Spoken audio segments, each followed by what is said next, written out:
शिव ठाकरे बहुत अच्छा Marathi big boss का विनर है, वेल डन, विनर बन चुका है।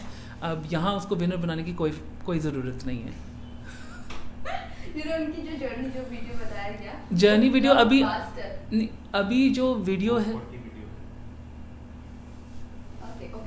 हाँ तो मैंने देखा नहीं ना शिव का वीडियो अभी तक, आपने देखा होगा, मैंने नहीं देखा। हाँ, लेकिन जो यूट्यूब पर ये ट्विटर पे जो चल रहा है वो कह रहे हैं कि ब्लॉकबस्टर जर्नी रही उनकी। हाँ, शिव के फैंस बहुत है, तो ऑब्वियसली उनके लिए तो ब्लॉकबस्टर होगी। मेरे लिए तो वो उनकी जर्नी थोड़ी क्या था, एक सेकंड, उनके भगवान जो गए थे, उनकी जो परछाई वो बन गए थे। जितनी बार इस बंदे ने पोपट बोला है, जब भी इनको कोई इंटेलिजेंट कॉन्वर्सेशन या इंटेलिजेंट लड़ाई करने का मौका मिलता था, ये बस एक नेम कॉलिंग पे आ जाते थे, जो बहुत ही लो फॉर्म ऑफ आर्ग्यूमेंट होता है। किसी को एक नाम बोलना और वो रिपीट करते जाना, मुझे तो बहुत हद तक बोरिंग लगा, इनफैक्ट बहुत इरिटेटिंग भी। मैं फर्स्ट वीक में सोच रहा था मराठी बिग बॉस विनर आया है, ये कुछ करके दिखाएगा, बहुत उम्मीद थी कि ये बंदा कुछ करेगा, और उसमें वो खरे नहीं उतरे, बिल्कुल ही नहीं। And it's like what. And अभी वो जिस तरीके से लड़ते हैं, उसने प्रियंका के ऊपर चार्ज भी किया था, और वो उसका बस ये होता है कि एक वर्ड पकड़ के उसका बवाल मचा के फिर लोगों की खामियां को हाईलाइट करके अपनी खामियां को छुपाना, जो बिल्कुल सेम है जो वो दूसरों को बोलते हैं, वो उनमें भी वही चीज़ें हैं, पर वो दूसरे के ऊपर करते हैं। वो मुझे बहुत बुरा लगता है। और बार बार बोला जाता है प्रियंका को कि वो कहती है कि वो सच्चाई की मूर्त है, वो कहती है कि वो मोरालिटी की वो है, पर शिव नहीं कहता क्या? शिव भी तो कहता है कि आप गलत हो क्योंकि आपने ऐसे किया है, और दूसरे मोमेंट पे वही चीज़ें वही भी कर रहा होता है। और जितनी बैक बिचिंग उसने बंदे ने की है कुत्ते के घर में बैठ के, I mean it's unbelievable. And ये बात जो वुमेन कार्ड, मतलब पहली बार हमने किसी सीजन में देखा है कि एक बंदे ने वुमेन कार्ड खेला है, क्योंकि लड़कियों ने वुमेन कार्ड नहीं खेला, शिव ने वुमेन कार्ड खेला। मतलब अगर लड़की घाघरे में बैठी कुर्सी ढूंढ रही है और आप खुद ब खुद नहीं खड़े होते, तो आप जेंटलमैन नहीं हैं। और फिर अगर आपको कॉल आउट करा जाता है, फिर उन्होंने वुमेन कार्ड खेले क्योंकि आपको वो जेंटलमैन, आई मीन उसको शायद पता नहीं कि वुमेन कार्ड क्या होता है। जब उसके ऊपर कोई खेला जाएगा ना, फिर उसकी धज्जियाँ उड़ जाएंगी। शालीन कंफ्यूज्ड आदमी, आई थिंक बहुत शातिर बंदा है। ऑनेस्टली उसकी जर्नी जो रही है, जो बंदा पहले 2 हफ्ते में पैनल ऑफ लॉयर्स कह के हम हीरे हैं, वो ऐसे हैं, उसकी थिंकिंग तब की मुझे समझ में आ गई थी। पर उसको ये भी समझ में आ गया था कि अगर मैं ये बदलूंगा नहीं ना, मैं अच्छा नहीं लगूंगा। तब से वो अच्छा आदमी बनने की एक्टिंग कर रहा है। तो ये एक्टिंग में रह गया बंदा, और अभी उसकी जो छवि इतनी अच्छी तरह से सुधार दी है, साफा कर दी है।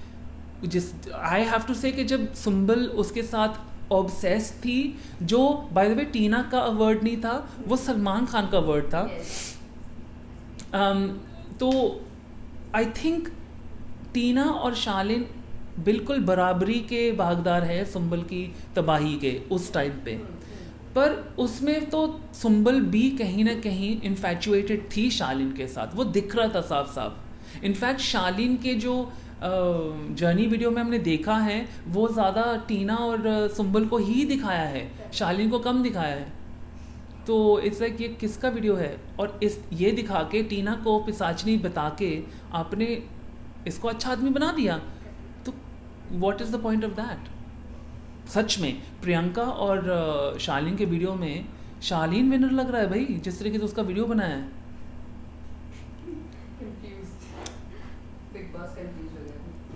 मैं जो एक और चीज़ बोलनी है जो मुझे खटक रही है, जो शालीन का ये मेंटल हेल्थ, मेंटल वेलबींग, देखो सबका अलग होता है, पर मैं भी इन चीज़ों से गुजरा हूँ। मुझे 5 साल लगे थे अपने आप को बिल्कुल मतलब फाइन कहने के लिए, और ये चीज़ करना कि मुझे 2 दिन के लिए ये एंग्जाइटी हुई थी, उसके बाद वो ख़त्म हो गई। मैंने 1 दिन मेडिसिन खाई, दूसरे दिन मैं ठीक हो गया। ये चीज़ें लोगों को दिखाना कि ऐसे 2 दिन में कोई ठीक हो सकता है, ये बिल्कुल गलत है। एंड क्योंकि ये जो दिमागी हालत किसी की भी ख़राब होती है, वो बहुत समय तक ठीक नहीं हो सकती। एंड वो बहुत काम करना पड़ता है अपनी खुद की पर्सनालिटी के ऊपर, अपनी खुद के थॉट प्रोसेसेस के ऊपर। आपको एक साइकाइट्रिस्ट या डॉक्टर है उनके साथ काम करना चाहिए, और इसमें कोई प्रॉब्लम नहीं है। और मैं भी उन चीज़ों से गुजरा हूँ, मैं शेयर कर रहा हूँ। पर मुझे 5 साल बाद मैं कह सकता था कि हाँ अब मुझे पहले जैसे फील हो रहा है। ये 2 दिन में ऐसे बताना, ये अनरियलिस्टिक गोल सेट कर रहे हैं लोगों के लिए कि अगर एक दिन आपको ये बुरा लगा तो दूसरे दिन आप ठीक हो जाएंगे, ऐसा नहीं है। तो इससे मुझे दिक्कत है। मैं ये नहीं कह रहा हूँ कि शालिन के साथ शायद कुछ हुआ नहीं होगा, पर मैं ये कह रहा हूँ कि ये आपने प्रेसिडेंट सेट कर दिया कि कोई 2 दिन में, ऐसा नहीं ना है कि जब बदन का दर्द होता है पेन किलर खाओ वो ठीक हो जाता है 2 घंटे में, ऐसा नहीं है। मेंटल की जो वेलबींग है वो बिल्कुल अलग होती है, और ये नहीं दिखाना चाहिए इस वे में, क्योंकि ये लोगों के लिए रॉन्ग एग्जाम्पल सेट हो रहा है। ओके, सो अर्चना मुझे बहुत अच्छी लगती थी। वो कभी कभी बहुत बेतुकी बातें कर देती है, एंड उसका दिल तो अच्छा लगता है, बट उसकी ज़ुबान बहुत गंदी लगती है। वो जिस तरीके से बातें करती है उसको सपोर्ट करना बहुत मुश्किल हो जाता है। कहीं ना कहीं दिल में उसके लिए जगह है, पर जिस तरीके से उसने बहुत चीज़ें लोगों के लिए बोली है वो मुझे बहुत बुरी लगती हैं। तो उसको, और कल के प्रियंका के वीडियो के बाद में तो फिर वो सब कुछ फिर से फ्रेश कर दिया बिग बॉस ने कि क्या क्या उसने किया है प्रियंका के पीठ पीछे, प्रियंका के अगेंस्ट। तो फिर बिग बॉस कैसे कह सकते हैं प्रियंका को कि आपको अर्चना को दोस्त, आपने दोस्त नहीं बनाया, आपने दोस्त नहीं बनाया। आप कैसे दोस्त बना सकते हो ऐसे बंदे को जो आपको बिल्कुल अगेंस्ट है, जो आपके ही पार्टनर को जो शो में है, फ्रेंड को निकालवा दिया, तो आप उसके फ्रेंड कैसे बन सकते हो। आई थिंक कल भी प्रियंका ने इसको बोला था अर्चना को कि हग करने की, कह रही मुझे भी हग कर ले, कहती मैं तुम्हें हग कैसे कर लूँ। एंड आई एग्री, अगर मेरे साथ भी ऐसे होता तो मैं भी उससे नहीं बात रखता। Last but not least, Priyanka की जर्नी बहुत ही आई थिंक बहुत ही यूनिक रही है उसके लिए। उसने बहुत वोकल, ओपिनियनेटेड अपने आप को दिखाया। उसने हर मुद्दे में बात की, जिसको उल्टे में उसको घुसना बोल दिया। पर यही तो शो है भाई, अगर नहीं करोगे ये तो फिर आए क्यों हो। एंड आई थिंक सबका हक होता है बोलने का, कोई भी इशू हो घर के अंदर, क्योंकि आप सर घर में रह रहे हो। एंड आई थिंक जब दूसरे करते हैं घुसना वो ठीक है, पर अगर प्रियंका करे वो गलत है। Thanks Shiv. But definitely Nimrat का हेट प्रियंका के लिए कभी समझ में नहीं आया।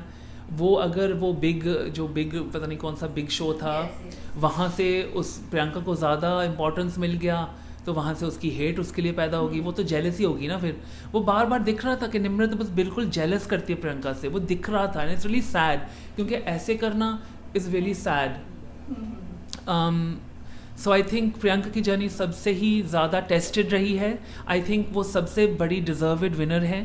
अगर वो विन होती है तो मैं सबसे खुश हूँगा, पर कहीं ना कहीं मुझे लग रहा है कि बिग बॉस ऐसा नहीं चाहते हैं। But let's hope. Vote for Andy, I mean Priyanka. Okay, so lastly, message to your fans and viewers. So thank you everyone for all of your love and your support. Please मुझे vote की जगह पे subscribe करना। I am VJ Andy YouTube channel पे, so please subscribe for Andy and I will see you there. मैं everyday live आता हूँ YouTube पे, जहाँ पे मैं करता हूँ रिव्यूज़ करता हूँ, और मैं और भी कंटेंट बनाता हूँ, सेलिब्रिटी इंटरव्यूज़ करता हूँ, और अब OTT शुरू होगा, वो भी हम रिव्यू करेंगे। तो please join me on my YouTube channel. Thank you so much for support and love to all of you guys, and give your mama hug.